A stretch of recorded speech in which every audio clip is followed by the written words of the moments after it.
All right, here we go. Hey, welcome to another episode of the Blackout Tips podcast. I'm your host, Rod.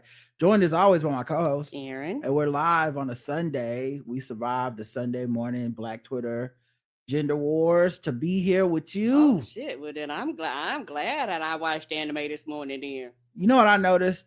It's that every Sunday morning, you know those videos that are obviously fake videos, but it's like couples arguing, people.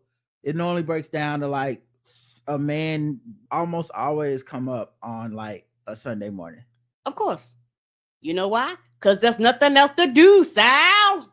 Yeah, like I was, and like for me, I recognize them as fake immediately now, and I think and I judge the people that don't recognize it's fake. If we're being honest, And they fall for it. Some people every single solitary time. Yeah, because it really is what does it say about you, and what it says is like you would like to be upset about something. So of course here you go with some bullshit. It's like, oh, how can I be upset? I want to share the video with y'all so y'all can see how obviously fake it is, but we're messing with Crowdcast, so I have to like see what the new new way of sharing stuff. I don't know how to share my screen. Oh, share something. There we go. Screen. Boom. Okay, so then I select this, and then y'all let me know if this is gonna work. Boom, and then y'all let me know if you can hear the sound. So, are you seeing it on your side, Karen? What I'm sharing? I'm seeing it. Okay, now I'm gonna hit play on the sound. This says, dude went off on woman after finding out he's not biological father of his 11-year-old son. Shaking my head, she lied to him for 11 years. This is from Shannon Sharp's burner parody account. What's up is why you've been lying to me for 11 years, telling me that DJ is my real son. Now he got the camera pointed at his, underneath his like neck or whatever. He starts with a complete sentence of you've been lied. Like it's such a setup to me. It's like you starting with the thesis statement of the sketch. You know what I mean? Like, yes. What's up is how you've been lying to me saying that DJ is my real son. Why you been lying to me? What have they lying about? I got DNA test done.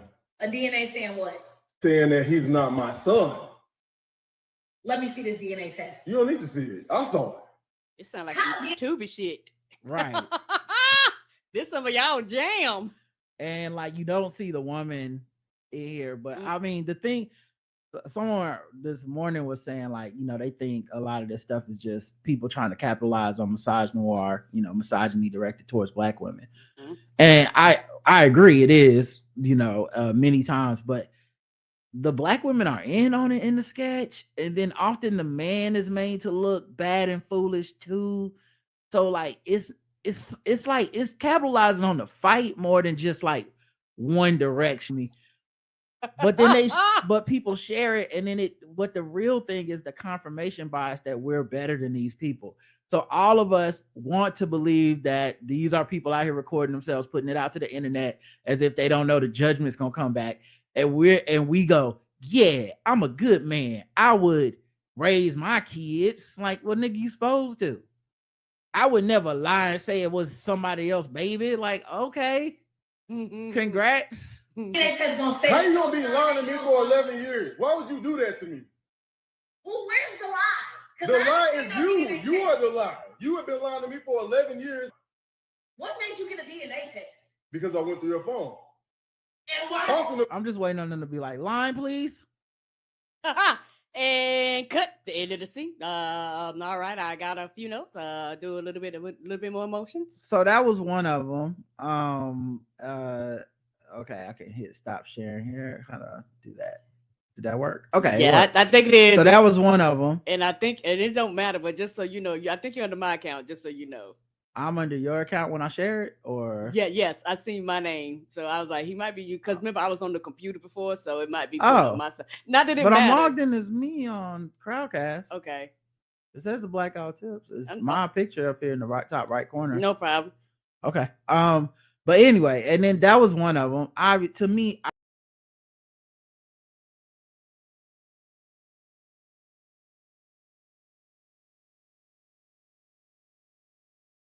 reality TV must be real because then your judgment of it gets to be real, Right. and you don't feel foolish for being like invested in a fake story. Mm-hmm.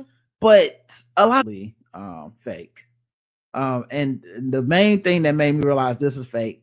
This shit was like part 6 of X amount of parts. So you've been recording this shit. Oh, part 6? What's this? Trapped in the closet? The fuck is this? Exactly. So this is the caption. Men really be babies. Yes, I would be upset. He is done with her. Part 6, y'all.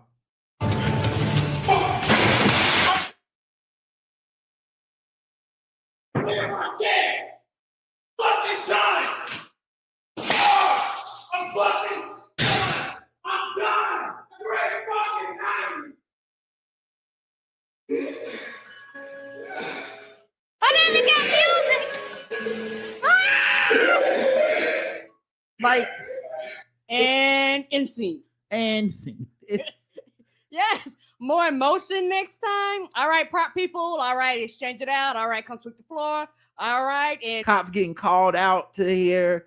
And they got music. This immaculate mansion size house with no something y'all Airbnb to rent it. No signs of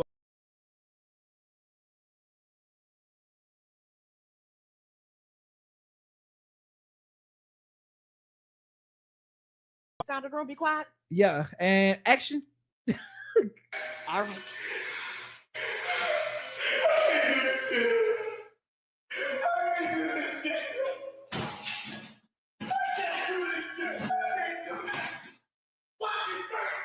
It just happens to have perfectly situated stuff. The only stuff sitting around is stuff sitting on the table for him to slam down. Right. Like, ain't no pictures on the wall. It literally looks like nobody lives there.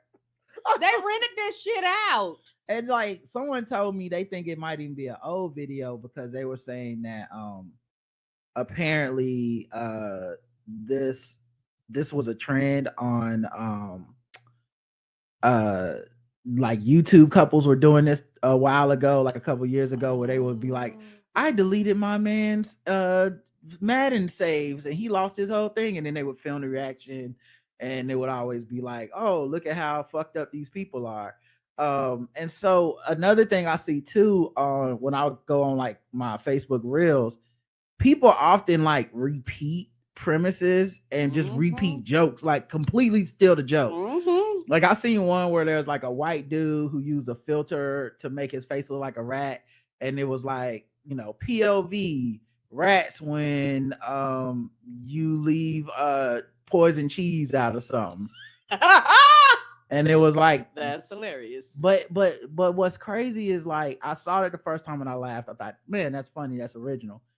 I saw something the next day. It was a black dude, same filter, saying the exact same lines. Like, I don't know if it was supposed to be like one of those lip sync things where they're just repeating somebody else or what, but it was just like, oh, now it's your turn to try to go viral with something that clearly you didn't create. And clearly, like, one of y'all lying, at least somebody do some shit like this where it's like, well, the last dude, he walked out and punched his car. I got to escalate it. I got to slam a PlayStation 5 on the ground and then throw a chair through the wall. Yeah, I got a one up. This is why I like the Hello Mr. George shit, because it's just a dude talking about Hello Mr. George and like wild shit is happening. I mean, like no matter who does that is gonna quote unquote be the same. Right. So it's just, I don't know. It just seemed like every Sunday morning some shit like this. That this content goes viral, you know, by like dunking on it. Like I don't even think they know that they're part of the equation on this. You don't see this as a setup.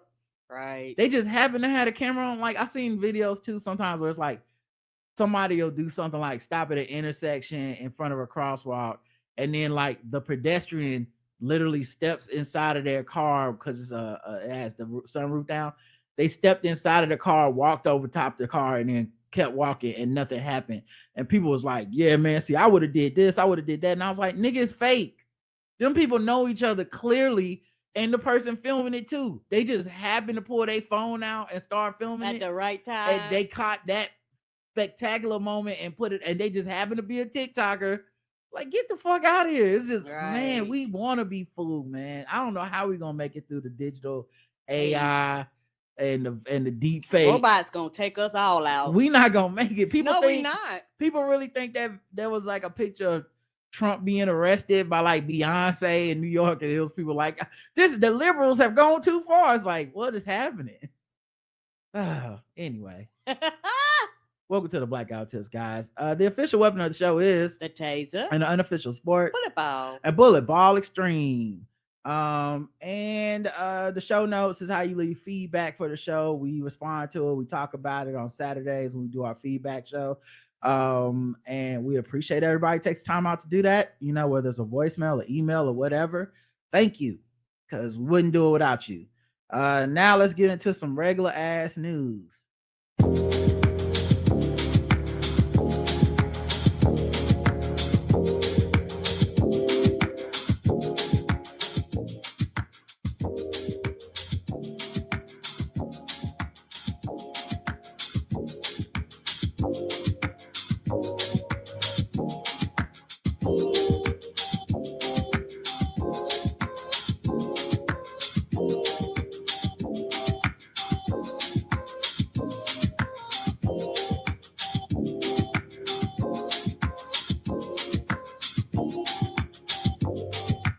All right, let's get into it, guys. Hulu is creating a documentary about Atlanta's Freaknik. Oh, I'm here for it.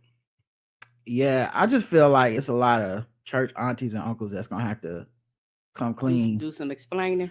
Yeah, because it's got never before seen footage. The documentary is called Freaknik, the wildest party never told. I was just young enough to miss that phase, like when a lot of that shit was happening. Yeah, 94, 95 was when it was at its peak and messed up traffic in Atlanta. And then they started changing all the rules and shit to get that shit the fuck out of Atlanta. And then by the late 90s, the city was like, they killed it. So I'm sure they'll be pulling up some of y'all church aunties pictures in the Daisy Dukes. Come on, some of y'all saved, sanctified, Holy Ghost filled folks gonna have to do some explaining. But yeah, Jermaine Dupri is one of the executive producers of the doc, so it will be official. So yeah, some of y'all might see some people that y'all know, some of y'all older family members, shit, some of y'all might see yourselves. True. Some of y'all know, and y'all know the clock is ticking. Okay, go ahead and come clean. Free up, bare your soul. Jesus forgives. Okay, tell everybody what you was out here doing. You know, you used to be freaking on Saturday night and up in church on Sunday. Come on, but you got the nerves to judge the kids today. That's why I be like, stop that bullshit, y'all. That's all I'm saying. Justice Clarence Thomas says he didn't have to disclose luxury trips. Get the fuck out of here. So this nigga was getting luxury trips from a billionaire. Him and his wife took these trips. They were paid for by Harlan Crow. Harlan Crow, who is a Republican mega donor, and collects. Goddamn mega donor. Not he ain't a regular ass donor. He a mega donor. That means he gives big money. Yes, and he happens to also collect Nazi memorabilia. Yeah, personal collection, not on display. You can't walk in there and see it, and it's only one side of the collection too. Yeah, who the fuck? Yeah, they never collect the Jewish side, but who the fuck? First of all, Clarence Thomas is like, this is my friend, and my friend was giving me trips. First of all, no one's that friendly. You've never met somebody that friendly, dog. You've never had a friend give you $500,000 trips every year that didn't want nothing. Every year? You know how people want something in return, right? Right. You know how people get that rich? By keeping the money. They don't get that rich by giving. Show me the other people he's giving $500,000 trips to off the books. They get return on it. Their investments, because that to them, that's an investment. Secondly, you got fucking disclosure rules for every other level of judge and government official except the Supreme Court. Right. So that's that bullshit. because he knows if he was at any other level than the Supreme Court, he'd have to disclose this, and he'd be disbarred, he'd be reprimanded, he'd probably lose his job. But because it's the Supreme Court and a lot of that stuff is mostly left to self-regulate, such as like when you're supposed to like withhold yourself from a case because you're biased, he never does that. Nope. His wife is responsible for the insurrection in many parts, and he won't withhold himself from any cases involving the insurrection, which obviously seems like a conflict of motherfucking interest. To anybody else that have been like, no, nigga, you are going to be disbarred or you need to recuse yourself. You pick. And so now that he's been busted, he's like, oh, I asked and they told me I didn't need to report it. And guess what? There's some documentation, paperwork. Like, it's something to you that the rest of them that's possibly doing this bullshit too, you know, they're scared that if you're investigating them, you're gonna investigate me too. Level of logic or consistency over the last few years, especially from the fucking Republican justices, and I'm calling them Republican because they're not conservative, they're Republicans. It would make sense if you were getting $500,000 vacations, then maybe you would probably, you know, rule in the favor of the people that gave you the money. Agreed. But yeah, people like, it's crazy. Like, listen to go listen to Sisters-in-Law podcast. It's hashtag Sisters-in-Law. Report any gift over $25. Like, anything more than like you bought my coffee. Oh, you know. So yeah, Supreme Court justices, like other federal justices, are required to file an annual financial disclosure report, which asks them to list gifts they have received, but provides exemptions for hospitality from friends. $500,000 of hospitality from a friend, quote unquote. That's too much. Right. I'm surprised they didn't put a cap on that. You know, like, okay, right. A friend, but you know, we still need to put a cap on that. Right. All right, let's get into the You Got Served actor marrying then 19-year-old Maya Dickey in 2020. The two met when Dickey was 17 years old and the singer was 20 years older than her. Houston, now 41, discussed the relationship on an upcoming episode of TV One's Uncensored, noting that neither pursued a relationship until she turned 18. So they waited a year. You got to respect that. Me and my wife's situation is a little different. How we met through mutual friends and everything like that. When I met my wife, she was 17, so no real conversation, no real connection until, you know, she was of age. Yeah, that's interesting because, like, mutual friends with a 17-year-old, who rolling them circles? You know, like, y'all have been kicking it. Most people don't even want to hang around their own ass teenagers. One, we had a spiritual connection. Like, you nigga, what the fuck was y'all talking about? Y'all look two different. Girl, you remember when I had my pager? Pager? What's a pager? Maybe they young at heart. You know, maybe he young at heart.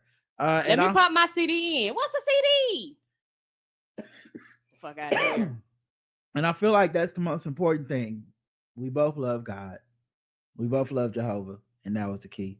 That is true. God be coming through. That really is the key to a lot of stuff, you know. As long as y'all both got God, I mean, you can get away with a lot of things, you know. Here's what I will say though, because I always run into this dilemma, and I think two things always happen here. One, the longevity. If you really do stay together, most of the time people end up not caring. Right. Because for the most part, the longevity of a relationship is the measure of success to most people. Now, that's not to say that regardless of what happened in a relationship, right? Some of you motherfuckers be beating each other and shit, but it's like we've been beating each other for 20 years. Yes, and everybody goes, congratulations. But that's number one. Longevity seems to clear a lot of this shit out. So it's been 3 years. I guess now he's like, fuck it, we together, we a family. Everybody's a consenting adult. Ain't nobody, you don't have to like it, but I'm going to continue to be a public person, and this is what I have to say about it. So that's one thing. The second thing,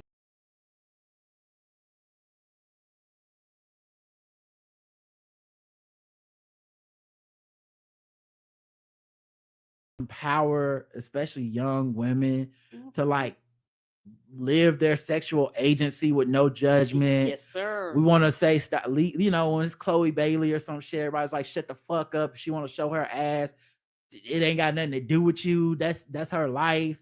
If she want to fuck niggas all the time. That's her life. And I agree with that shit. I have chosen. I don't say shit. I don't really give a fuck unless it's not consenting adults. I don't have anything to say. So if somebody is 19 and decides to marry a 40-something-year-old, and then these motherfuckers be together and they be happy or whatever the fuck, or even if they be together and eventually fizzles out, which, you know, grown-up relationships, you know, with 40-year-olds do that shit all the time.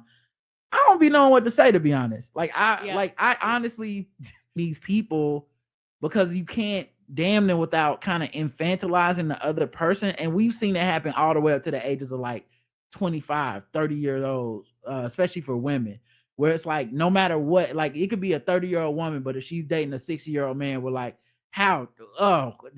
he must be taking advantage of her. And I'm like, maybe she cashed in that 30-year-old body for $60-year-old dollars, you know? And on top of that, I think it's shit, nigga, I will mature.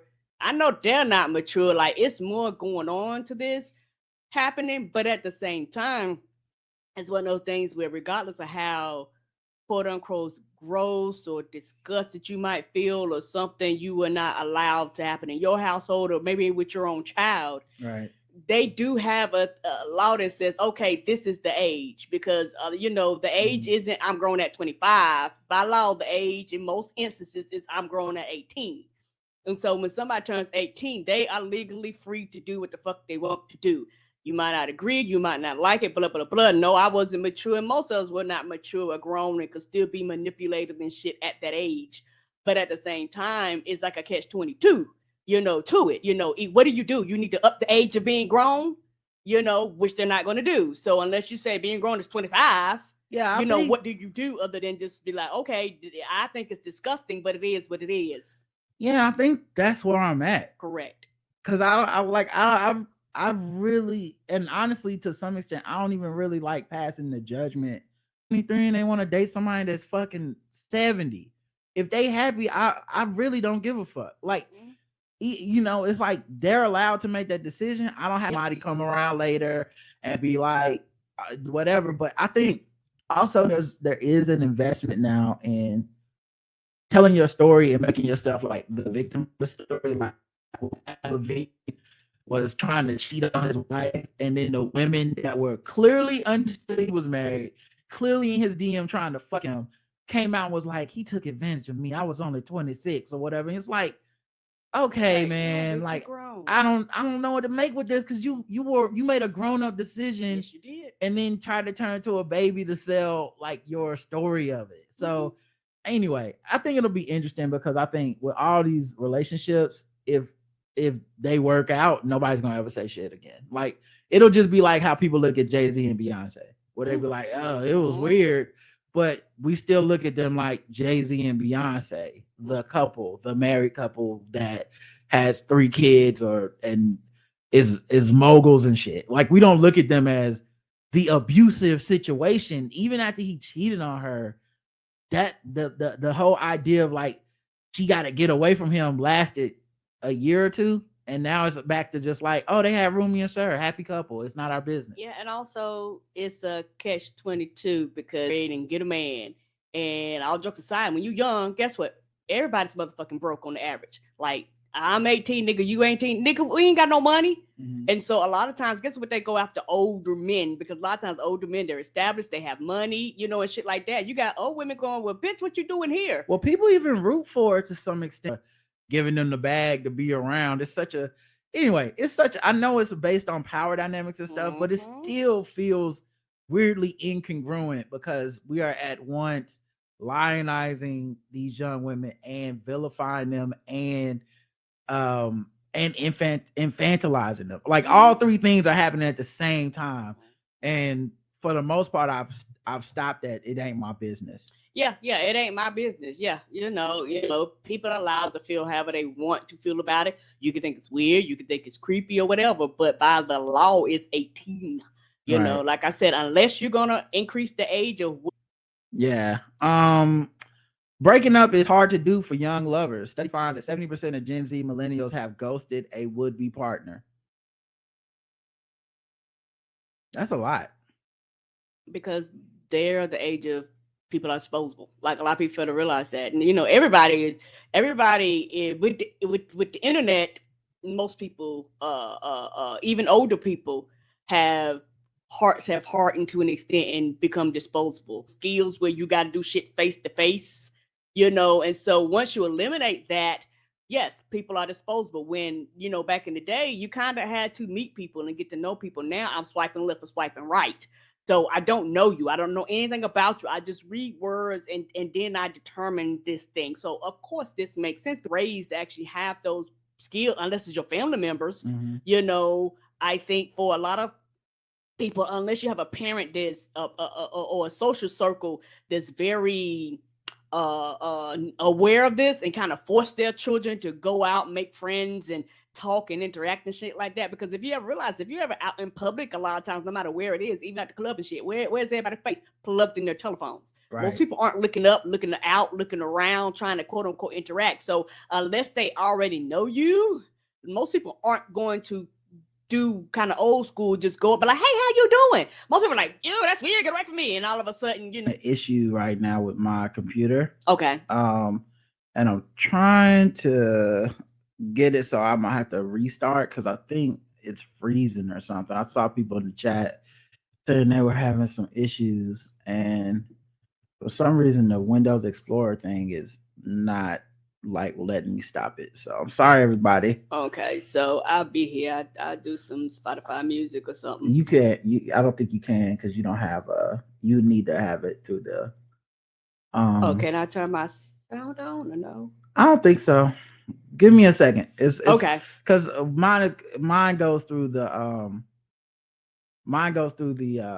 what do you call it, the mixer. Okay, the mixer. Yours is just gonna be through your laptop, so they wouldn't be able to hear it because it wouldn't come through. I don't think. Maybe you could share a window to Spotify and play it that way or something. Okay. At any rate, yeah, I think I'm gonna have to do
Okay, I should be back in.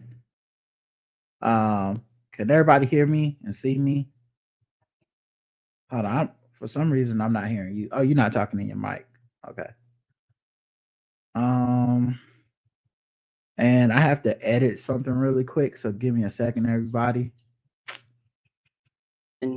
Of Crowdcast, y'all. So I turn my sound on or no? I don't think so. Give me a second. And I'm editing this. Go ahead. So I'm sorry, everybody. Okay, so I'll be here. I do some Spotify Or something. I saw people in the chat saying they were having some issues, and all right, we had some technical difficulty. Wait, what is happening? Why is there 2 tracks? Give me a second. Oh, maybe it automatically adds a new track. Okay. All right, so we had some technical difficulties, but we're back up and running. People in the chat got to see it all live. The rest of y'all losers will never experience what just happened. This is time skip. But yeah, long story short, I don't know what to do with the ways, because you never really see this brought up in other spaces. I feel like basically mainstream people are like, we don't know what's okay for LG. Like, it's not just an ethical thing or a moral thing. Like, we want motherfuckers thrown in jail, like they're grooming and shit. And I'm like, yeah, I don't know. So them preferring instead to ghost them.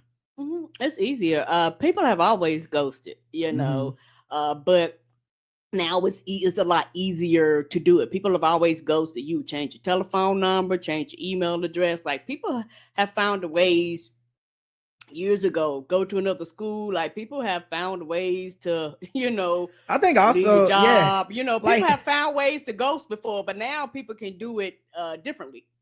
Yeah, I think having a secret family on the other side of town is the most ghosting you can do. The most fucking ghosting. My grandpa I mean, did it. It's like you there, but you not really. You they can't call you some days. But I think there's something to it. But I think it might be just we lived in a time where there wasn't the internet and there wasn't the social media, and that time was like a formative time of our lives. Like, it wasn't like, I'm talking to this dude at my job, and he was saying, like, I also didn't have social media and the internet my whole life, and he's like 26 or 28 or something. I'm like, nigga, you talking about when you was 4? Like, get the fuck out. Get the fuck out of here. Same. That didn't really form anything for you. For we talking about niggas that grew up on the typewriter. Right. For me, it formed something in me because I could not have access to this thing. Right. And it was so new, nobody was using. You were a weirdo for dating on the internet and stuff back then. Yes, you were. But I think, I can't really ghost somebody I go to high school with. Not really. Because the motherfucker, I'm going to see him in class the next day. I'm going to see him on the bus or whatever. If you ghost somebody now, just had the option, we just did. Correct.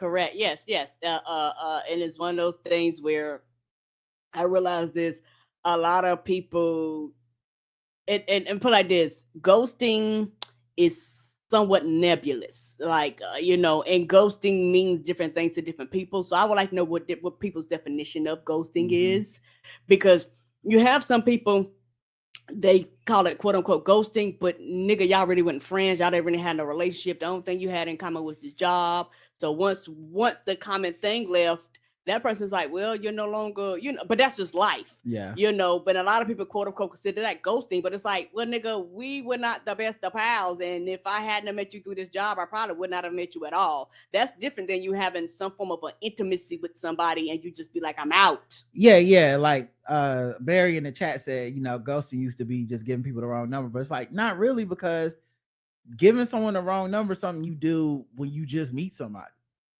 Ghosting is like some shit you could do to somebody after months or weeks or a few dates. Like, like 70%, that means you've been on both sides.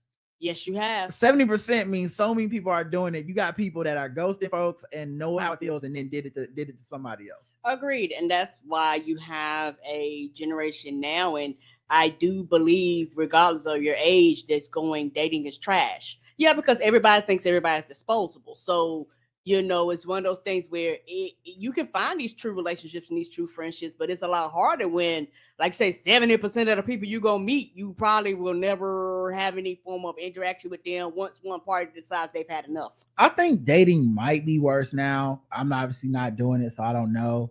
But also, I don't think there's ever been a time in my life when people didn't think dating was trash. That's true too. So, and when I say dating, I'm talking about like just the way people interact on the internet, because you have an uptick in online dating and all that stuff. Yes, dating has always been trash. Yeah. I know what you're saying. I'm just saying, like, I wonder, it's like the tools, you know what I'm saying, that make it more the worse for people. Because I think the capacity to be their worst self or be bad and cold towards each other has always existed, but the tools probably have made it, like you said, worse. Like, before it's like if a nigga don't want to fuck with you no more, but they gotta see you at the job, it's a little different. Or just the fact that you might not have as many options. So if I can line up 15 people that want to fuck me, the value of one of you that want to fuck me is much lower than it used to be. Whereas before my reach was like that, I could only line up 3 people. And it's like, I'm going to treat each one of these 3 people like a precious, commodity that they are. But when it's 15 of you motherfuckers, I just got to drive 30 minutes. And you know what? I didn't like the way your shoes was tied. Right. It also gives people more of a, like you say, they could be more picky, which I completely understand that. Don't get me wrong. But it's just one of those things to where just the dynamic changed. And I know me in the way I'm built, I don't think I'm built for this age of dating. Like, nigga, you're going to have to meet me in the street and bump into me. Like, but that's just how I function. But I know for a lot of people, they go, well, the only way to meet people. Oh, no, I'm definitely built for this type of dating. Like, I could get so many hoes now. It's crazy, honestly. I just think about it sometimes. Like, woo, glad I ain't in these streets, because I would be thighs out. You know what I'm saying? On these hoes. They had to beat me out with a stick. Honey, okay. All them sag hoes out there. Nah, but yeah, I do think that disposability is a big part. And I think also the other part of the disposability that doesn't get brought up as much is the ability to create intimacy out of like fumes. Like, you haven't really gone through anything or done much, but you start talking and you get on social media, you get on the apps, you get on the messages, and you can be breaking down some of the most intimate shit in your life to somebody. You may not have gone on a physical date with them yet. You may not have even met them in person to see what the chemistry is like. But it can create like a false sense of intimacy that hurts more when you break it off. It's like, oh, I'm actually very hurt by this. So I could kind of see that happening too. Yeah, and also, and I've experienced this not even in dating, just friendships online. The internet creates a false illusion of time. Mm-hmm. Because guess what? Time is time. And you can't speed time up, you can't slow time down. Time takes its own time, however long time is. And it's some things that only time will tell. But when you live in a society where I only got 15 seconds to swipe left or swipe right on you, you're not spending a lot of time. Mm-hmm. And so, yeah, like you said, you go, okay, I picked you. Then all of a sudden, you're sharing all these things. And yes, it hurts. But at the same time, it's like, well, how much time have you? Well, you invested time, but it's a different type of time. Yeah, I just think your brain don't work that way. Correct. Your brain isn't making that calculations to be like, it was only a month. It hurts how much it hurts. Agreed. Getting ghost gonna hurt however much getting ghosted hurts by that person, how much you like that person and whatnot. Now, what's interesting is people our age, right? When you start bringing up the numbers, people 40 to 55, 34% say they have ghosted somebody, which is a lot lower than the 70%. And if you go to people over 55, 20%. Overall, 45% of daters from all age groups say they've been ghosted by a prospective or new partner. They said singletons from London. I guess singletons, what they call single people. That's a nice term. I'm gonna steal that. Singletons from London are the most likely to ghost a partner, with 47% owning up to the practice. So this is all overseas shit. Who knows how bad America is or good America is? Right. And somebody brought up a good point in the time that I didn't think about. people do confuse intimacy with sex. Like, you know, sometimes people actually can physically get up, and a lot of people confuse that, even people our age. Yeah. Just because we have sex does not mean there's love involved. Just because, you know, we are intimate in a sexual manner, it does not mean everybody's going to feel the same. Yeah, but you know what's interesting is people always say it from that angle. I think that's like a common saying and a common point of view. But here's the uncommon point of view, or the other side of that you don't hear people saying.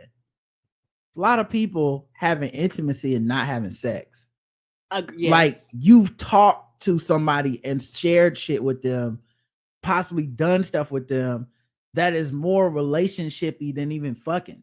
Yes, you know what I mean? And so, like, I think that's where people get their wires crossed, and it's like, why am I so fucking hurt? I didn't even fuck this person, right? Or you know, we weren't even together like that. And it's like, because we kind of are fast forwarding everything. Mm-hmm. You know, whether it be physical fast forward or just like emotional fast forward. It's like we have so much more access to each other, and I know that shit hurt. Nobody wants to admit when it hurts, but it fucking hurts when it's like me and this person were talking every day, and then it's just boom, done.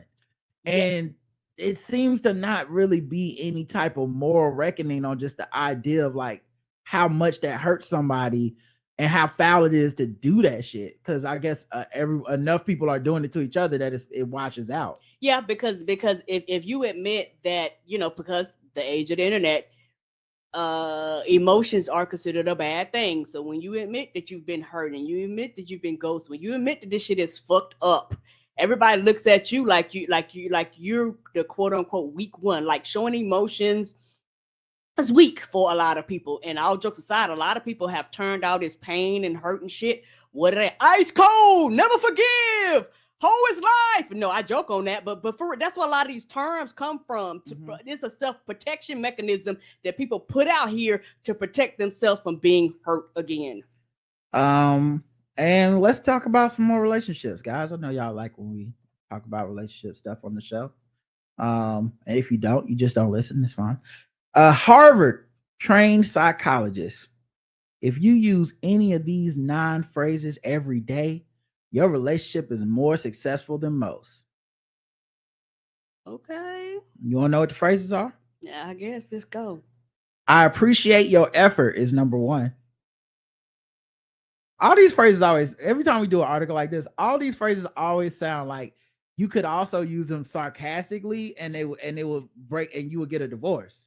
Come on. It's like if I come by the dishwasher and Karen has an act, or like if I come by the laundry hamper or whatever, Karen's taking the clothes out of the dryer, but she didn't dry them, and so I gotta still dry the clothes. All she did was take them out of the dryer. If I say I appreciate your effort, I think we both know I don't mean it. Right? No, I'm like, you didn't really do shit. You did one step that I could have done. And I'm looking like, well, nigga, you could have kept them words to yourself. Yeah, exactly. So I just keep that to myself. I'll be like, oh, okay. A lot of people just don't know how to shut the fuck up, and then they end up starting arguments. But that's how all of them feel. Like I'm just, let's be earnest and take them earnestly. But just as a carte blanche, just if you say these sarcastically, you getting divorced. I appreciate your effort, and similar phrases. I appreciate that you work so hard to support our family. I'm grateful that you take the kids to school because it helps me get things done in the morning. I do think it is important to call shit like that out. Like, you know, when I cook almost every day for Karen, and then she'll come in and say, and always thank me for cooking. And honestly, yes, I appreciate that she appreciates it. So, and I know a lot of people would be like, I shouldn't even have to say that. Well, nigga, I'm not psychic. And just like any human being, there's a level of like expectation to where people start feeling unappreciated or taken for granted. So it matters to me that I get a thank you. You know? Yes, sir. And on top of that, everybody has different love language. Right. And so for a lot of people, they need their spouse to acknowledge that they appreciate these small unseen things that fucking quote unquote just get done. Right. And so little shit like outside of the house, so little shit like washing the dishes, taking the dishes in and out of the dishwasher, washing the clothes, sweeping, mopping, all the shit that you quote unquote are supposed to do. Your spouse wants to be acknowledged that the shit is getting done, because if they don't do it and you don't do it, the shit don't get done. And then everybody looking at each other like, who gonna do it? And that's the part of the partnership. So I tell Roger I appreciate him, because what I don't want happen is one day he be like, fuck it, I ain't cooking no more. You never acknowledge what I do. Yeah, and I know people that will like somebody does all the cooking and the other person just comes on, sitting silently at the dinner table, eat the shit without saying nothing, and it's just like, man, what the fuck? And like, it only take a second to say you appreciate it, even if you don't like it. It only take a second to save me some time. I don't have to cook for your ass no more if you don't like it. Like, yeah, Roger had to tell me, if you don't like it, let me know. I was like, I don't want to hurt your feelings. Yeah, I mean, because I want to be better at it, and I can't get better. I'm not gonna be making Brussels sprouts that just go in the trash.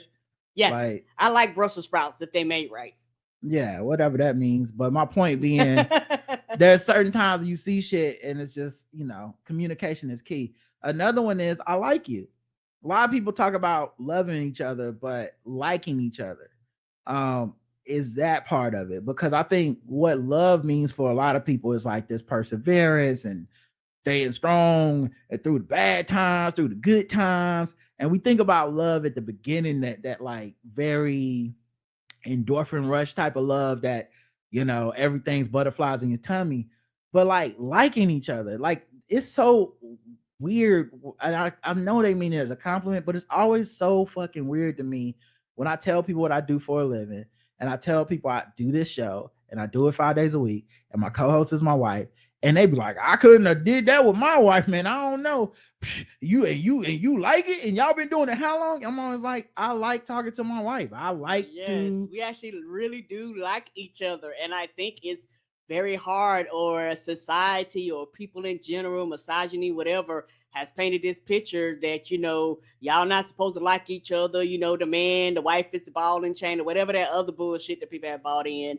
And they try to quote unquote play these roles, versus I don't want to wake up every day and look somebody in the eye I don't like. That's dumb to me. Yeah, it even feels a little. I know people's independence is important to them, so this is just my opinion, not telling anybody else how to live. But it always feels a little weird to me when people are like, do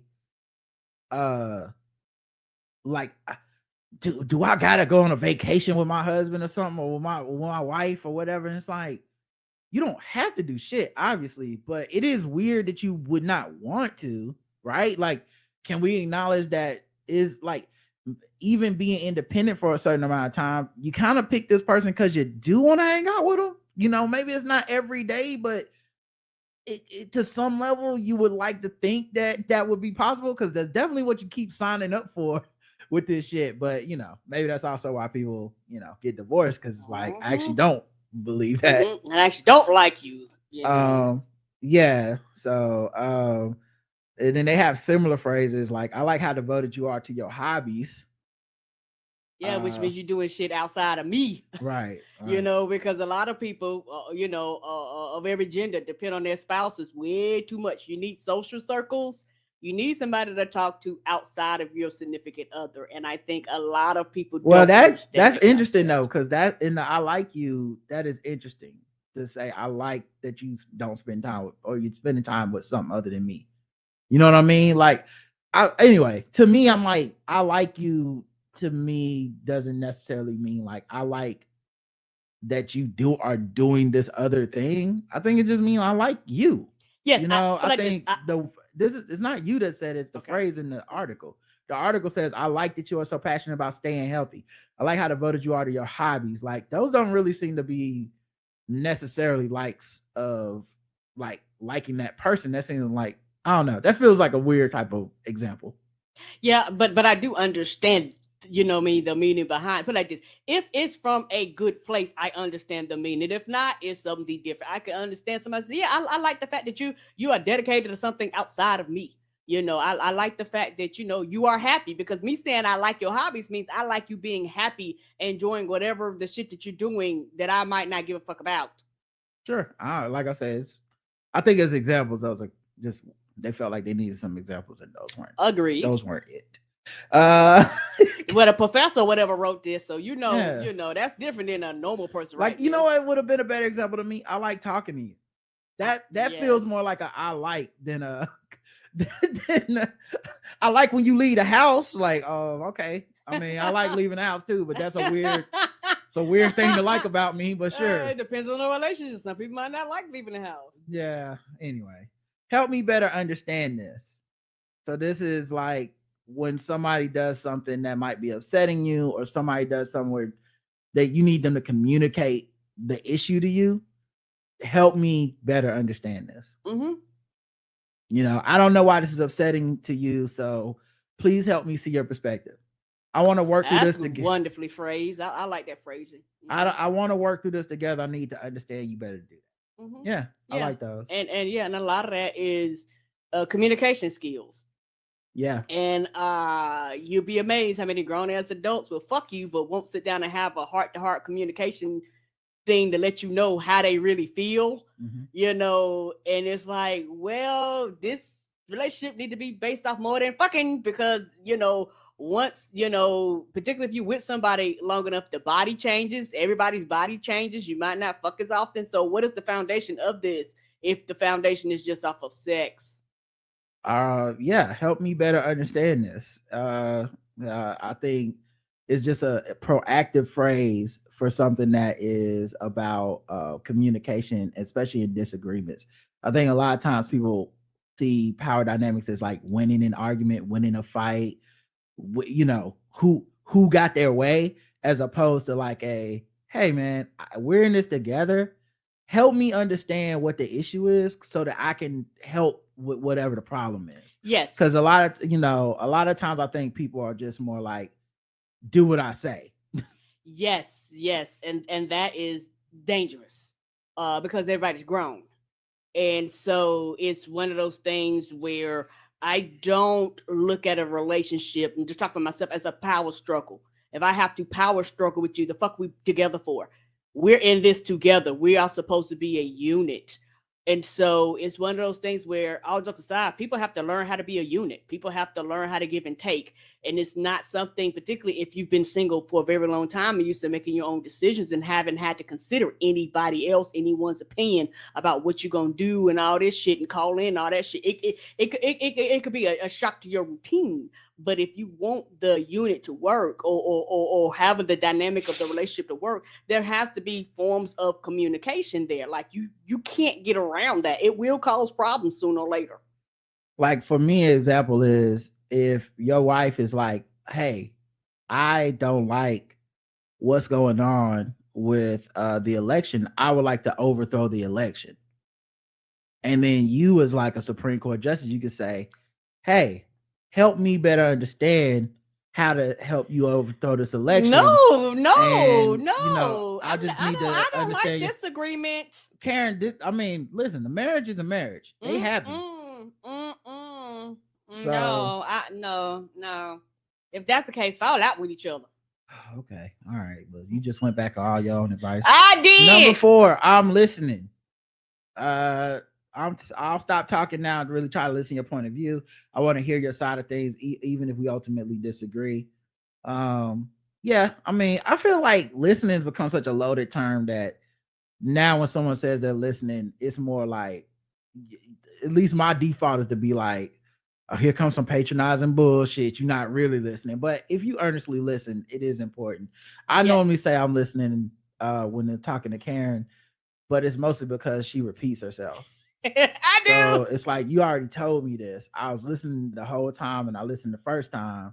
So we can skip past this part of it and get into the new information. And he'll tell me that sometimes I have to remind myself. And like I said, it's probably somebody to go to therapy about, because I know that right there is a childhood thing, like some trauma from me talking to people and people just ignoring the fuck out of me.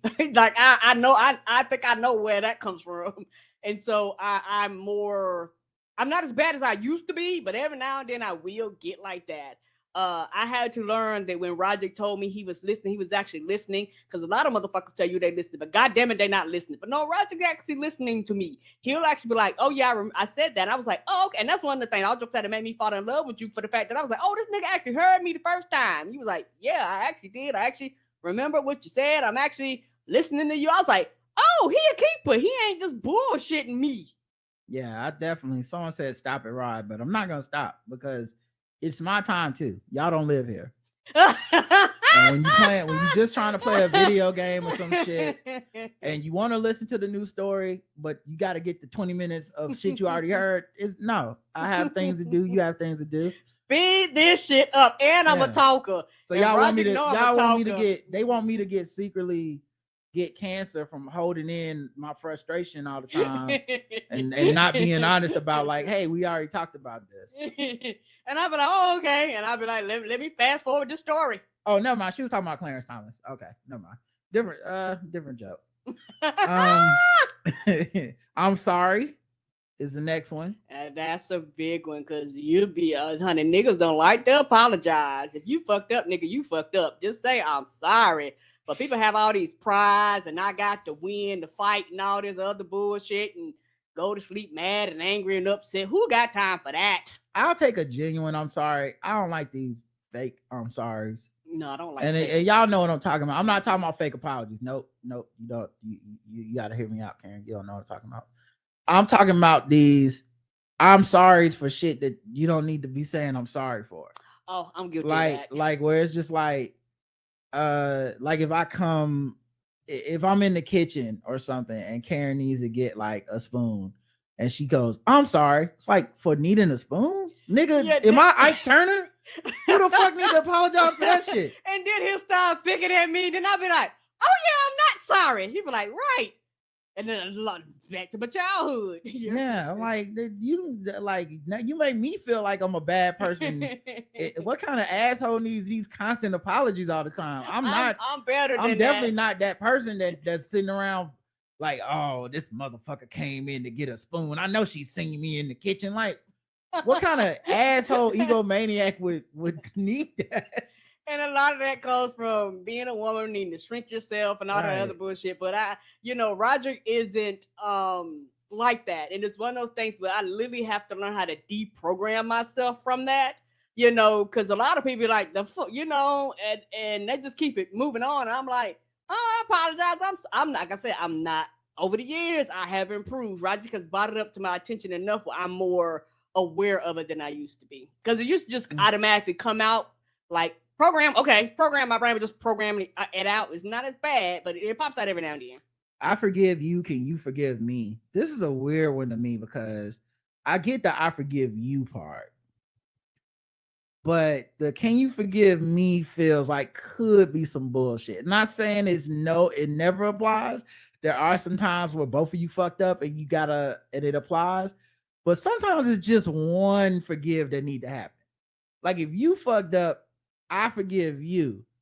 But if it's like we both fucked up, okay, maybe then I'll add the can you forgive me. So maybe they're assuming that like I just don't want to be in a situation where I was right or I was wrong. And then there's an extra level of like, hey, can you forgive so that we both feel like we both did the wrong thing? Like, no, nigga, only one of us fucked up. Like, don't trick me. I know we can't change the past, so I'm actually trying to let it go and move forward. I made a mistake and I'm trying to forgive myself. I hope you can forgive me too. I like those two better than that first one. Yeah, same. 7, I am committed to you. Even when times are tough, I still choose to be with you. I'm here and I want to make this work. We're a team.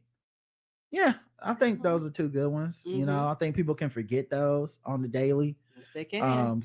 It is weird to say it's a phrase that you have to say. Was like if you say one of these phrases every day, I feel like that phrase is not going to come up every day. If it does, we need to reevaluate our relationship. Like that's a look you looking through my phone type of the phrase or some shit. Let's have some fun. That's a good one. Mm-hmm. That's a good one because I do think a lot of times with love and relationships, the longer they last, the less shit the less you're just always trying to make something fun. Right. And sometimes you forget to have fun because like now they're part of your life. You're paying bills. You're going to work. the responsibilities and shit kick in because, like I said, at the beginning of the love, it's intense, particularly young love. It's very intense. But the longer you build with somebody, it don't mean you don't love them. The love is just not as intense, and a lot of times you have to remind people the reason that you do love them, and you still have those same feelings that you had a long time ago. Yeah, I was thinking about this today where at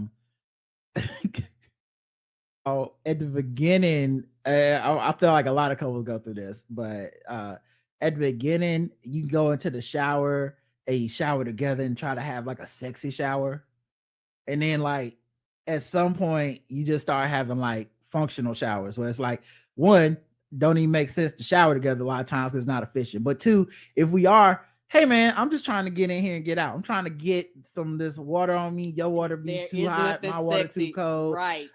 We both got our own rags. We both got our own different soaps. We different routines for the hair. Like it's not like it's like we got to go to work and we got to be there in 20 minutes. So the shower is decidedly less Skinamax and a lot more like an army movie.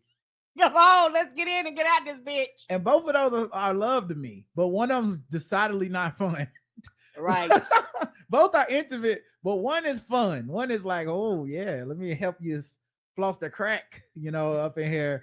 And then the other one is like, can you move out the way? I need to get to the water. My time to be at the front. Oh, wait a minute, let me turn the water down. Yeah. That's my soap. All right, because I like the water high. Yeah. Roger like that bitch too high. And then Roger boy, I be like, that water too cold. We should get some fresh air. Want to do something fun today? I know I'm a lot sometimes. Let's take a breather for the tough topics and watch a comedy. Hey, that second one, I just don't want to be in a relationship with you. I know I'm a lot sometimes. Let's take a breather from the tough topics and watch a comedy. Man, who the fuck am I dating? Tough topics every day, B. And number 9 is I love you, which is, we say every day, of course. Mm-hmm. All right, that was nice. All right, it was kind of a palate cleanser. Let's get into some other news. What time are we looking at? Okay, we had an hour. Maybe we can do some fucking with black people. I do like that.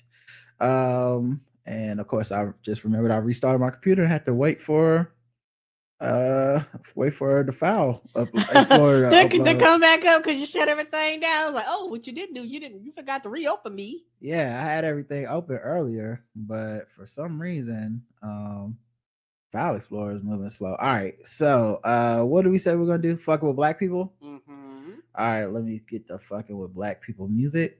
Probably DJ got the version. Fucking with black people. Fucking with black people. Fucking with black people. Fucking with black people. Donald Glover claims, fucking with black people is where we go around the globe, find different articles and talk about how much we feel fucked with by those articles as black people. And we score them from 0 to 100 intervals of 25. Today's contestants, everybody. Donald Glover claims Tina Fey told him he was a diversity hire on 30 Rock. Oh. Yeah, in 2006, he got hired for the role while he was still a resident assistant. At the time, he said he often felt out of place. It definitely didn't feel like I was supposed to be there, he told GQ. I used to have stress dreams every night where I was doing cartwheels on the top of a New York skyscraper with other writers watching me. According to Glover, the series creator and actress Tina Fey told him that he had only been recruited to make the team more diverse. There's no animosity between us or anything like that, but Tina said it herself. It was a diversity thing. The last 2 people who were fighting for the job were me and Kenya Barris. I didn't know it was between me and him until later. He hit me one day and he was like, I hated you for years. 0 to 100.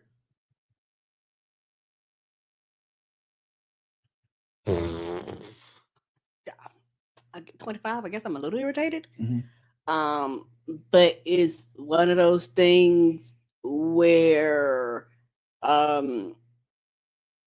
sometimes a diversity hire is how on the way some of us get in the room sometimes. You know what I'm saying? So it's like, oh, I get it. you know, I completely understand. You know, her telling him that is a whole nother thing. And, you know, that was, you know, her choice. She didn't have to tell him anything. But for the fact that she did, you know, I guess one of them things where she was like, okay, this is something I can tell you, you know. And it kind of sucks. There can only be one type of mentality because, you know, they could have hired them both, but they only decided for one. Yeah, I think when he says there's no animosity, that's a big clue as to how she told him, and that it wasn't her belittling him and being like, you know, you're only here because you're a diversity hire or something, you know, the racist way that people say it. And this is the catch-22 of intentional diversity, intentional mixing up of different people into your writer's room. You know, with us, we really didn't have women writers for the most part for our show the first season. You know, we had arguably one woman who was writing for the show. This year we have 2 women writers for the show. And when we did the women's NCAA, even though like 2 women pitched it and 2 dudes pitched it, the women were the ones who wrote the piece. And you could feel it around the office. It was very important that they be the ones who write it. Because, you know, you still got to go through the process. There's all this, you know, all this stuff about it. But it was important that they be the ones that write it because everybody else ain't got the lived experience. Right. And you fuck around and say and do some shit that's highly offensive or highly just unconnected. And now we all got to live with that failure. You know what I mean? Where it's like, damn, who thought this would be a good part to write? And it's like some dude, you know? So the point being, like, I don't think it is something that's upsetting. I think if anything, it shows the intentionality about diversity.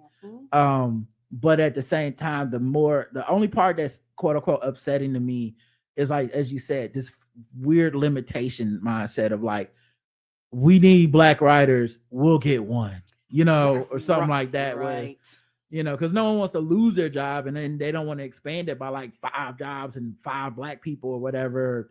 And that's just one area, right? Black.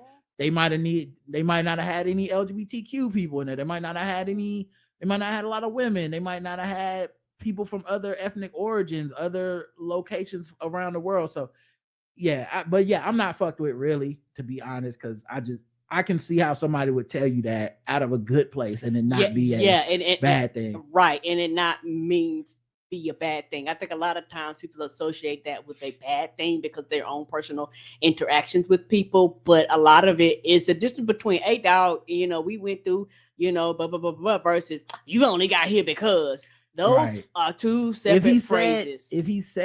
If he had animosity or beef with her, I would assume she said it in a fucked up way. Agreed. But being that he don't, I assume she said it to him in the way that a lot of people say it when they're giving you some real talk. When they're, you know, like, we've had instances in our writer's room where something comes up and we're like, I'm glad a person from this background was in this room because we was about to go out here and fuck up. And that, and I don't think there's anything wrong acknowledging that. That is the value to the room, partially. Is not just, you're not just here because you're talented and stuff. You're here because you know shit that we don't know. Agreed. And a bunch of white people sitting around writing some shit is definitely gonna fuck up in a bunch of different areas. So, you know, you might be the person that can get us to finesse it through in a way that we wouldn't. So I think if he had beef, I'd feel differently. But my guess is she just hit him with that, like, you kicking ass, you're doing a great job here, and, you know, I'm glad that we got you on board, you know. And he knows, he not stupid. He look around that room, he know who else is not in that room. So like I said, but that's just me being on the other side of things where I wouldn't have been offended by that either, you know. Anyway, Candace Owens cries about a designer who refused to work with her husband and suggests it's like Jim Crow.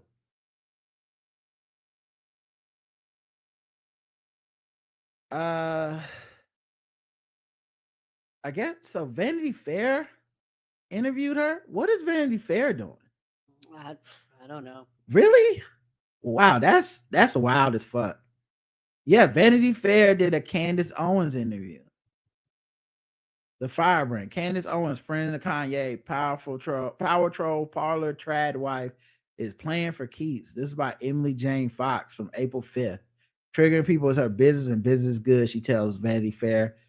As for Trump 2024, it's complicated. I feel like there's a movement happening around the media right now as Trump prepares to like run again and is obviously under heavy fire from his legal issues. I feel like there's a movement to legitimize his folks in the press because like Marty Taylor Greene got interviewed on 60 Minutes. They did a profile on her. It feels like that, like we need to bring these people back to the forefront and treat them like, fixtures of life and just like, hey, this is just their business model. It's crazy. But yeah, she tried to talk about how her husband sent an email to this dude, David Netto, who apparently is like a interior designer or something, architect, whatnot. They had went to a friend's house that he had worked on and was like, oh, we like to have him come work on our shit. And apparently he sent back an email like, yeah, no. You know what I mean? Like, I'm not working with y'all. Y'all terrible. Dear George, thank you for the inquiry. I'd rather get beat in the ass with a wooden plank than ever go near either of you. Kind regards, David.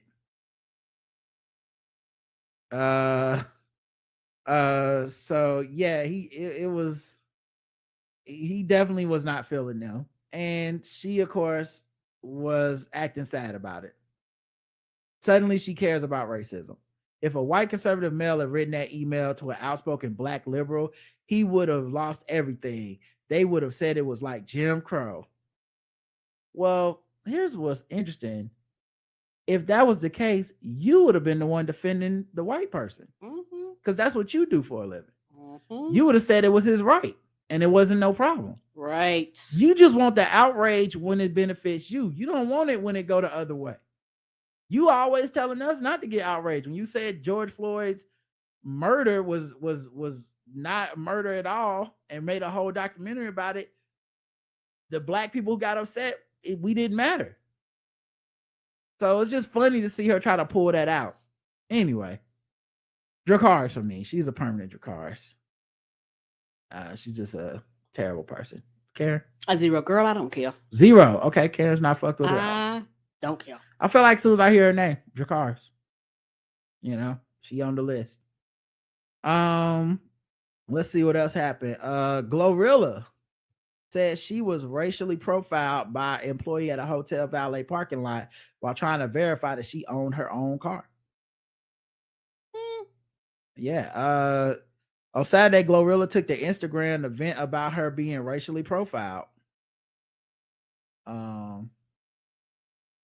I guess, they say she can't fuck with them, but then they wouldn't fuck with her. Just like the ass she everywhere. Okay, Karen doesn't know that song. All right. I'm sorry, I don't. Hey, what the fuck is up, y'all? Yes, it's me. I'm driving again, bitch. What? I'm a driving asshole now. I don't get no fuck. What? I'm sending out my nails. I'm on my way to get them done right now. But y'all, quick story. So, I was leaving my hotel. I went down to the valet to get him the keys. Get the keys. Had to bring my car back down. And so I'm telling them the number of my room. I'm like 0000. That's not the real number, but that's just a number I'm saying. And so he looked at it. He said, "You said 0000?" I'm like, "Yeah." He like, This isn't yours. This is a Mercedes car. This car is expensive. This isn't yours. I'm like, what the fuck you mean, bitch? Give me my motherfucking car. This is my motherfucking car. I just talked to the motherfucking number in the room. And then I give me the car. He just knew I was stealing. Like, people is still so racist these days. Like, how you gonna look at me and tell me this ain't my motherfucking car? The fuck? So I had to motherfucking pull up my video. I don't know who the fuck he thought I was, y'all. Then, like, I don't know if he thought because I had some sweats on and shit that I want on shit. Because, I be trying to hide. I don't be wanting people to just see me and shit. But I had to go and lie to his ass real quick. I'm a billionaire. Stop playing with me. The fuck who you think you talking to? You talking to a motherfucking bitch. I will have my people to sue you in this whole motherfucking goddamn shit. Fuck, how you gonna tell me this ain't my car? You racial profiling me, hoe? Fuck. Racial profiling me, hoe. Oh man, she's adorable. That's hilarious. I know Black Twitter tried to cancel her, but I'm not gonna stop supporting her. I love her. But yeah, 0 to 100, Karen. We got the story, from straight from Glow mouth. Oh, that's 100. Cause bitch, if I tell you my number is 1, 2, 3, 4, you better go pick my shit up. Like I'm the one that Roger can be like, oh, I knew some shit was gonna go wrong. I'm like, can I speak to the manager? Karen is definitely to speak to the manager. I'm like, the fuck you mean this ain't going right? I got my shit in a row. We gon' handle this right here. Yeah. So what did you score it? 100. 100. I give it 100 too. Like also like, if a white we know, but if a white person was showed up in some sweats and said it was their BMW, it wouldn't have been a problem at all. They wouldn't have been a problem. It'd be like, oh, this billionaire must like to dress down. That would have been the answer. All of a sudden with her, it was like, you stealing? All right. Last one. Daniel Caesar is back in the news. He, of course, famously asked Black Twitter to cancel him a long time ago. He's a musician. And okay, I remember him. He's young, right? Yeah, and he had went up for his girl, Yes Jules. Oh, I remember this. Yes. And he said, cancel me then. And they did. And kinda. I found this out months ago because I was curious. I just asked about him on Twitter. Apparently, he's been like producing and writing and doing he's been making a shit ton of money. Okay. Yeah, like nobody knows it because he hadn't been doing it for himself. Right. But they quote unquote, they was like, okay, we just not gonna buy your album, but that don't mean he can't do other shit to make money.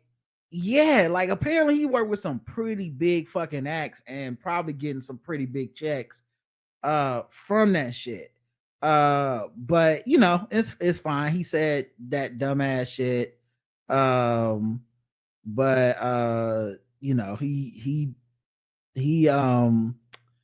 He courted with being canceled on purpose. In 2018, he retweeted and deleted tweets from conservative Candace Owens. He noted that he did not want to be martyr for the tweets and that people should hear opposing arguments. He later clarified his comments and apologized for any misunderstandings.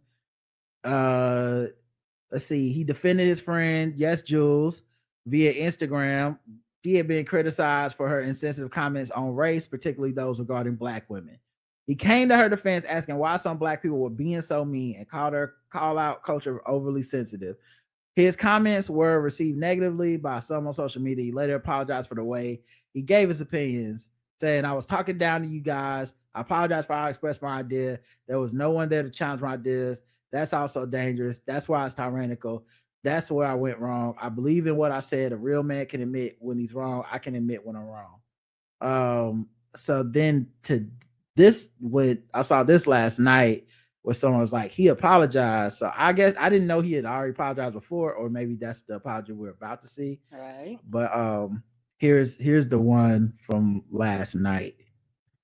I completely understand where like the response, and I was in time after taking time to get over myself and to really honestly look at myself and everything that's happening. Like I was wrong, I was wrong, and I'm sorry. Damn, it took him 5 years for that, because that was 2018. It said, right? Like, or was it? Let me see. What year was that? It was a hot 2019. That was 2019. It took him 4 years to say that.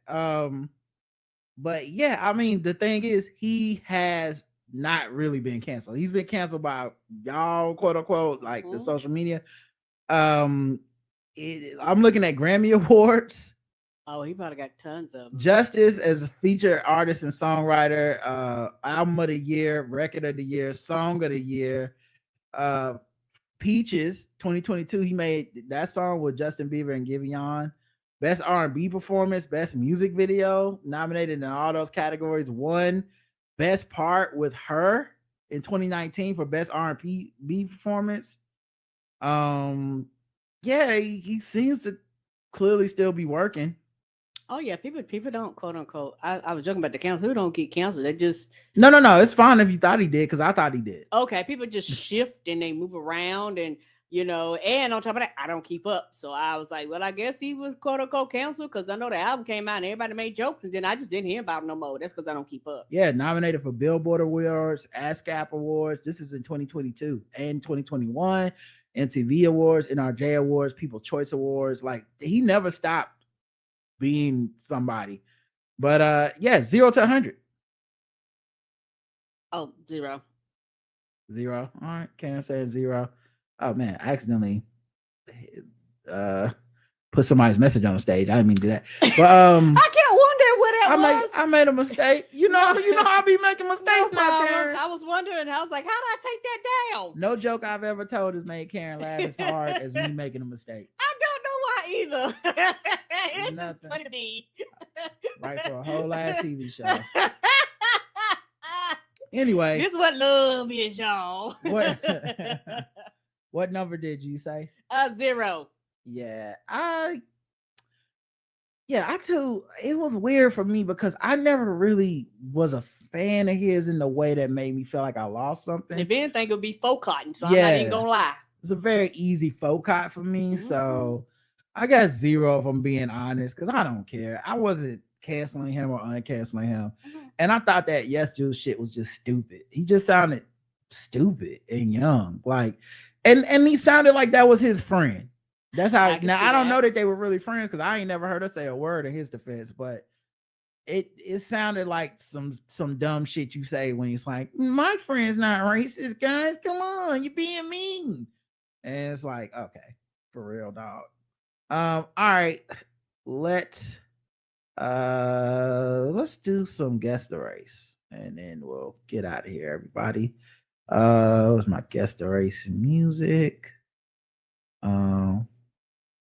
What the fuck? Here we go. This time for guess the race. This time for guess the race. This time for guess the race.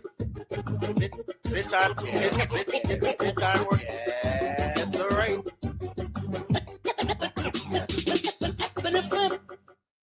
Oh yeah, I don't know what happened to Yes Juice either, y'all. I feel like she had like a porn tape released or some shit, and then that was the last I heard about her. I'm not even gonna lie, I do not know. I'm sure she's somewhere with a lot of famous black men trying to fuck still. She is a white woman with a big ass, so and she's gonna always have a home in the community, if you know what I'm saying, guys. It's well documented how we get down. She never go nowhere. Yeah, it's well documented. Oh wait, That's what I'm talking about. What you like, bro? Yeah. I like fat ass white girls, the thick time, Ooh, the yeah. curly types. Yeah. Those are my favorite. Okay. Yo, that's what I'm talking about. Okay. Yeah, y'all know how she gonna always have a home amongst the bros. But anyway, it's sad because it's true. First class American Airlines passenger. Oh, guess the race when we go around the globe. Read different articles and guess the race of the people involved. Karen plays along, Chapman plays along, and we're all racist. First class American Airlines passenger has a tantrum like a 5-year-old when he can't get a drink before takeoff, forcing the police to drag him off in handcuffs. What? You do know that eventually give you a drink, right? Yeah, the unidentified man was supposedly requesting a cocktail, but was denied it by officers, prompting a row that caused the staff to call the police. Yeah, they was like, sir, you see all these people we waiting to get on the plane, you gonna have to wait. Yeah, or even if they just didn't want to do it. Yeah, right. They could have been preparing to take off, and it could be a lot of reasons why. And if anything, you just made it longer to take off and longer to get to your destination, and eventually much longer when you got thrown off the plane. I don't know if y'all can hear this audio, so let me know. I'm gonna play the audio. I'm not. This is not a back and forth. I don't need nobody else. I don't need nobody else. We're not. So can y'all hear that audio? I can, but I don't know if they can. Yeah, the chat room. Can y'all hear that audio? He just played chat room. Let us know because we don't know. We don't know if y'all can hear it. They said everybody saying yes. Okay, cool. All right, so let's. This will give you some audio clues as to his race. We're not going to go back and forth. We're not going to go back and forth. Now you have to talk to the police. Get up out the seat and we need to exit. You can record, and you can show all that, you can take pictures. You've been asked to move from the pilot off the plane multiple times. They have called the police, you can move from the plane. You're not being respectful. We're asking. Y'all don't have connections. You're not asking. Do you? Okay. I was just trying to get the connection sheet for everyone. So.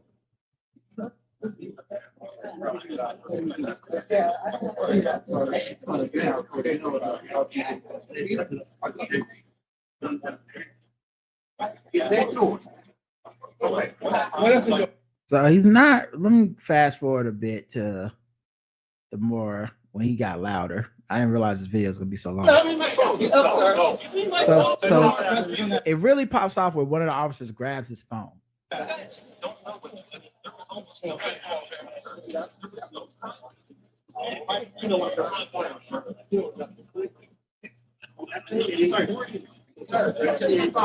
don't you stole my phone. You stole my phone? You don't know. You don't know. Give me my phone. Give me my phone. Give me my phone. I'm allowed to record. Give me my phone. Now, normally I am on the side of citizens recording the police. Okay, just gonna say that. You can't do that. That's illegal. Okay, I'll get up. Stop. Get up. Let's go. You get your phone and get off the plane. You know, stop. I'm getting up. Stop. Which is actually Stop. I'm fine.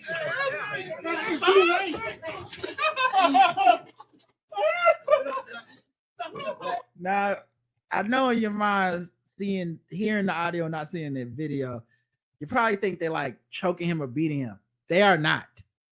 They just made him get up and he started walking off the plane saying, "Stop!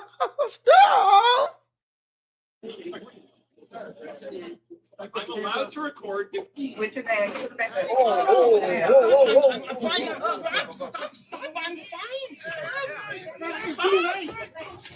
I'm fine. What up, Black? What up, Black? Stop. Too late now. It's not too late. Now you want to look at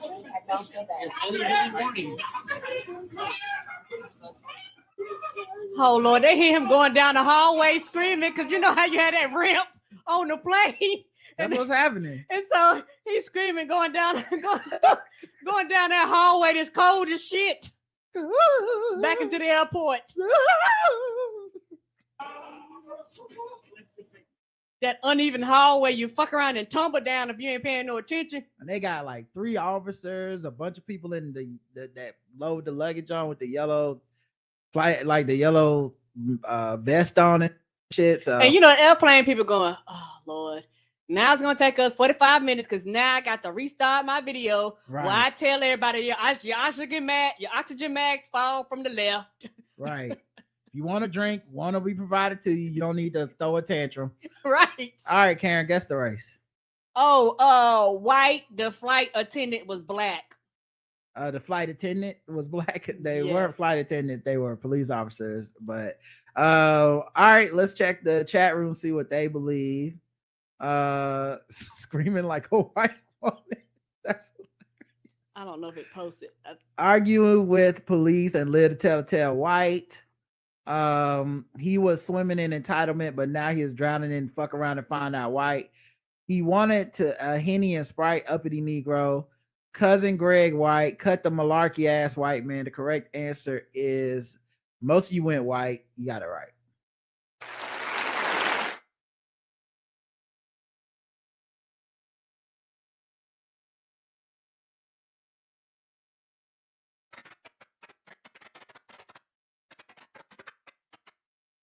One person did say black.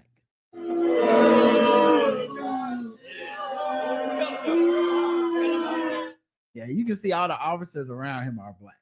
They were not playing that shit. That's him going, oh, I said stop. And they got the nice planes. Y'all know what I mean when I say nice planes. They got like the ones that's made out of cotton, and they got the ones that made out of leather. They was on the nice little leather planes, the one that sometimes go international across country. Yeah, this is the part where he started freaking out here.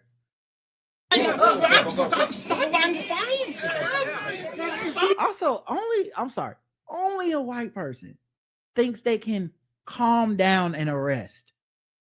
Like in the middle of like you just talked all that shit. And then when it's like, stop, I'm fine. We're not securing you to protect you from you, nigga. You're going home today, or you're going to jail. You're not going to home. You're going off this plane right now. They probably got a jail inside the airport that your ass gonna be sitting in, that your family who just dropped you off 25 minutes ago got to come back around and pick your ass up. Right. He's like, I've considered my actions and I think they're fine. I'm like Clarence Thomas. I think what I'm doing is fine. And I just don't know why anyone else need to be involved. I will not recuse myself from this plane. Right. Oh, is he trying to run away from them? Yes. His shoe.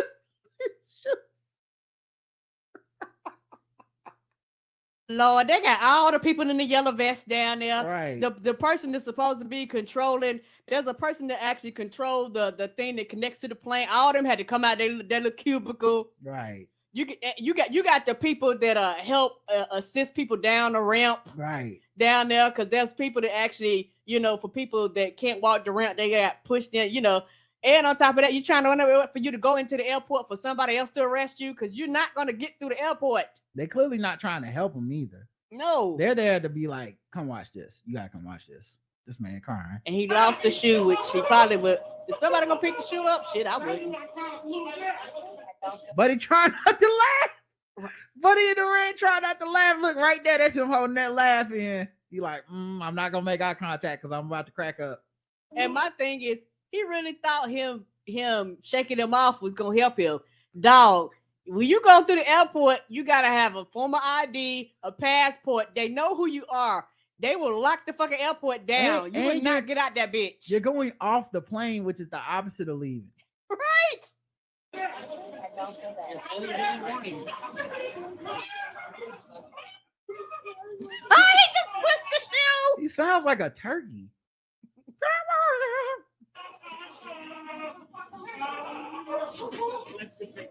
Yeah, that dude in the glasses was last. He was like, if I was not being recorded. Now the pilot checking it out.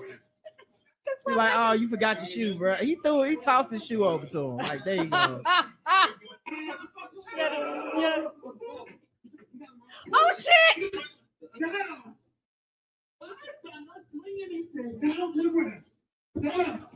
You're delaying the flight, sir. You are delaying the flight. This man had a full tantrum crying session. That is a tantrum. You're delaying a whole ass flight. What are you doing? For the fact that, put it like this, I guarantee you the last thing the flight attendant wanted was to call them, because now they know that it's going to be a 30-minute delay on the flight, which means if I got some shit connecting, now all of a sudden my 2-hour flight gonna be 2.5 to 3 hours because you want to throw a fucking fit. Also, the last thing I want to do as a flight attendant, serve you alcohol, because your ass seem like you already on edge. You definitely don't need no drinks. All right, let's go to the next one. Authorities: a kilo of meth found in a backpack after North Carolina man's traffic stop. A kilo? Yep. That's a lot. John Ray Campbell, 50, of Gastonia, North Carolina. I robbed the street up 85. The gas house. He was charged with meth trafficking. He was booked Wednesday, April 5th, in the Hall County Jail, where he remains with no bond. Hall County Sheriff's Office deputies stopped his pickup truck around 4 p.m. Wednesday near the intersection of Old Winder Highway and Friendship Road. They said the truck had a tag belonging to a different vehicle with no insurance. Didn't think that one through. They ran to that. This ain't got no insurance. Police say they saw open beer containers in the vehicle. Oh shit! He was given a field sobriety test. He was charged with driving under influence. I'm assuming he did not pass. I don't know. He was charged with driving under influence. They searched the car. They found a bag in a backpack in the truck bed with more than a kilo of meth. Estimated street value $77,000. Ooh, That's the race. white. Karen's going white for this one. Let's check the chat room to see what y'all believe the race was. Am I posting? Hold on. I don't see it. Me either. Are you in the right chat? Are you in the back room chat or something? Or because I know there's like a producer's chat and then like a chat. Okay. Anyway, they said man with 3 names, a lot of meth. Of course, he white. Pickup truck white. NC cracker with from the gas house. I'm the danger white. Walter White. I am the danger. Yeah. Open container white. Meth white. Man's crack white life. Damn. Everyone's saying white. The correct answer is white. He was white.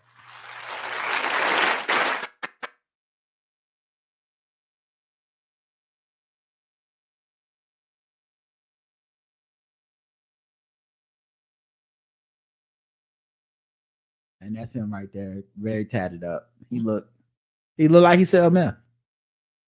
You know, He looked like he still. he got a very methy aura to him. You know, but yeah, he saw that he got caught. All them tattoos. Yeah. Oh, you did see it. Okay, I couldn't tell if you were on screen or not. All right, let's go to the bonus round. So far, Karen, you're 2 for 2, I think. Right? All right. I ain't racist. How can I be racist about anybody or anything in my life? How can I? Call them niggas. Just call them niggas.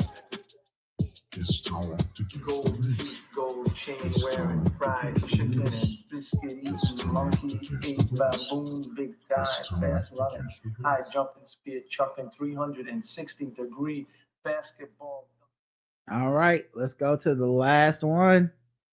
Woman posing as a security guard broke into Atlanta houses, police say. Police are searching for an older woman who they say was pretending to be a security guard when she started breaking into houses. Accused of burglarizing a home in Buckhead once in December and then again in January. They identified this woman as Birdie Millsap. Police say she had a security patch on her shirt as she was checking doors at a house on Peachtree Battle Avenue. If you have any information about this suspect, you are asked to call Atlanta Police or Crime Stop. Oh, that was a quick one. Engagement stuff. And I go like, I haven't done that, but okay. All right. So Karen, guess the race of Birdie. What was her name? Birdie Millsap. Black. Karen's going black. Oh, Nana is black, says June from Harlem. Nana. I live around the corner from there. She black, says Ariel. Sappy Sap black, says Emil. Mammy disguise activate black, says Cypher. Miss Birdie is a sis. RTL shouted black. Blake, I believe. Young looking ass Miss Parker black. Lunell black. Lunell white. The correct answer is and someone said black skin. The correct answer is black.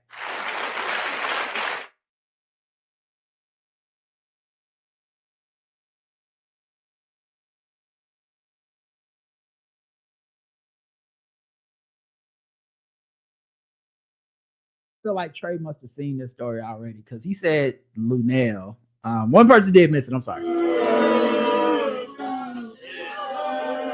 And she do kind of look like Lunell. So I think he may have seen this one because this is her right there. Now, what's going on with her eyebrows? Oh, I don't know what happened with them eyebrows, sis. Oh, somebody was angry with you. It looked like the Joker. It looked like it's giving and they uneven too. It's giving Mrs. Potato Head, you know. Oh no, somebody drew them too. Maybe that's part of the disguise. She's like, they'll never catch me with these eyebrows. See, they're gonna be looking for a person with normal human being eyebrows. See, and what I'm gonna do, I'm gonna draw them on my face like a clown. so they'll never catch me. that none of the facial recognition gonna match. See, that's what I'm saying. I can't even open my iPhone with these damn eyebrows. Okay. No, my iPhone can't even recognize me. My face don't even compute right now. So see, yes, I'll be off the grid. All right, sword ratchetness.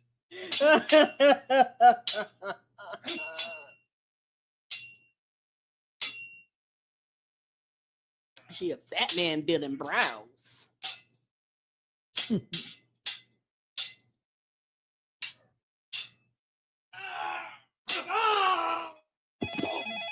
What? Oh, that's right. I know somebody calling. No, I forgot I had turned on an option, and now I just realized why I don't have that option anymore. I turned on an option that makes my songs blend to the next song on my Spotify. So when I'm listening to a playlist, it'll automatically kind of have a seamless mix, like it's a Beyonce album. Mm-hmm. And and now I realize that you can't do that. It don't work for everything. Sword ratchetness is where we go around the globe and we find different articles about these people with swords, and we're trying to spread awareness about the scourge that they are to our society, and so we can take it seriously. In this case, a man was sentenced to a violent sword attack. Wait, why did this video stop playing? Is this it? But this man was sentenced for a violent sword attack that he did at a peer recovery center. I think we've covered this story from the Rooter to the Tutor. No. So now we're at the sentencing phase. Oh, this ain't news. This is just him talking. Randall Mason, 42, pleaded guilty to an attempted murder charge. He's gonna get 25 years in prison. Oof. Yeah, and I think he's a black dude. He back in August 29, 2022, officers responded to Capital Connections drop-in center in Sheridan Avenue for reports of an assault just before 2 p.m. A 34-year-old man was found with severe lacerations to his body, bleeding profusely. Mason was accused of slashing the victim several times with a sword. John Romano was later revealed as the victim of the attack, and he was taken to the hospital in critical condition. He said, there's a quote that I love that says, or maybe this is the clip. I'm sure you already know my life will never be the same. And some people would think that I'd be filled with anger and rage. I've learned that would do me no good. That would harm me. There's a quote that I love that says, to hold on to anger is to drink poison and expect the other person to suffer. So I want you to know that although my life will never be the same, I will move forward. Yeah, I disagree, dog. These are swords we talking about. It's too serious for that. Okay. This man need to go to prison forever. This is why I'm glad you're not in charge of sentencing. All right, y'all. That's it. Thanks for listening, everybody, for enjoying the show. Everybody tapped in live. I know we had some technical difficulties, but we weathered the storm. I don't know how I'm gonna edit this shit for the YouTube. Well, maybe they'll just get several minutes of me off camera refreshing and Karen trying to play music. Who knows? But we'll talk to y'all soon. Until then, I love you. I love you too. Mwah. Bye, everybody. Peace.